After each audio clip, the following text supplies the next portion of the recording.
ফজরের নামাজের পরে মুসল্লিদের কাছে নিজের লিফলেট নিয়ে এভাবেই হাজির হতেন শরীফ ওসমান হাদী। মুখে অমায়িক হাসি আর চোখে ইনসাফ ভিত্তিক দেশ গড়ার স্বপ্ন নিয়ে দ্বারস্থ হতেন সবার কাছে। সঙ্গে থাকতেন কয়েকজন সহকর্মী। অজানা অচেনা কেউ কেউ জড়িয়ে ধরে হাতের মুঠোয় গুজিয়ে দিতেন টাকা।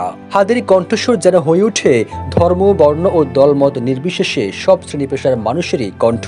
প্রতিবাদী এক বিক্ষোভে তিনি বলেছিলেন, জান দেব তবুও জুলাই দেব না।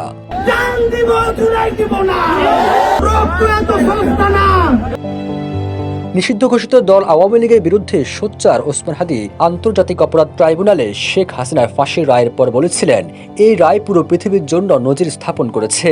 গত নভেম্বর মাসে ওসমান হাদী নিজের ফেসবুক পেজে পোস্ট করে দাবি করেন, দেশি বিদেশি অন্তত 30টি ফোন নম্বর থেকে তাকে ফোন এবং মেসেজ পাঠিয়ে হত্যার হুমকি দেওয়া হয়েছে। ওই পোস্টে তিনি আরো বলেন, জীবননাশের আশঙ্কা সত্ত্বেও তিনি ইনসাফের লড়াই থেকে পিছিয়ে যাবেন না।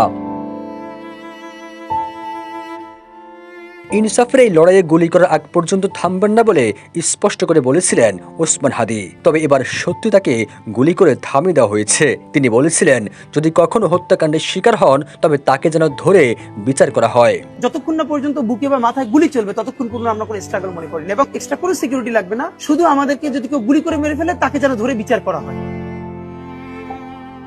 যেন হাদীর কথাগুলোই বাস্তবে রূপ নিল। কিন্তু প্রশ্ন উঠে, হাদীর হত্যাকারীরা কি সত্যি বিচারে মুখোমুখি হবে নাকি থেকে যাবে ধরাছোঁয়ার বাইরে? ভারতীয় আধিপত্যবাদ বিরোধী আন্দোলনের সবসময় ছিলেন প্রতিবাদের মুখর। তিনি ছিলেন বাংলাদেশের তরুণ রাজনৈতিক কর্মী, বক্তা এবং জুলাই গণ অভ্যুত্থান পরবর্তী সময়ে আত্মপ্রকাশ করা ইনকিলাব মঞ্চের মুখপাত্র। স্বল্প সময়ের মধ্যে তিনি রাজপথ, ক্যাম্পাস ও সামাজিক যোগাযোগ মাধ্যমে স্পষ্ট অবস্থান নিয়ে আলোচনার কেন্দ্রে উঠে আসেন। সব শ্রেণী পেশার মানুষের কাছে হয়ে ওঠেন অতি প্রিয়জন।